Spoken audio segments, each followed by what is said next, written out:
The Fkjgp Rimuliang Circle has expressed hope that the government will resolve the boundary disputes at Langpih sector, West Khasi Hills district, with the willingness and aspirations of the people of the area.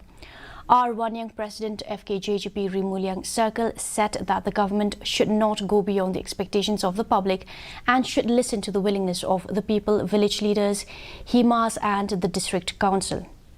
He warned the government not to take a unilateral decision on the issue. The Fkjgp has urged the government to take the concerns of the people into account and to resolve the boundary disputes in a fair and transparent manner.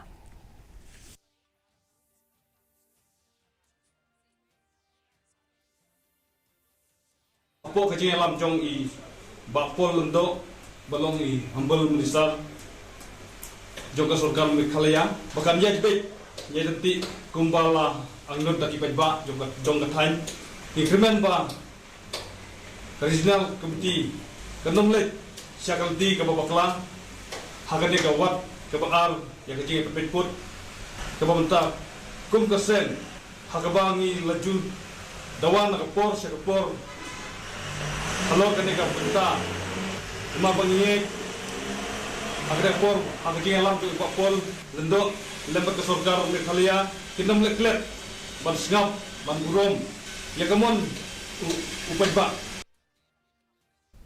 And now for the weather report.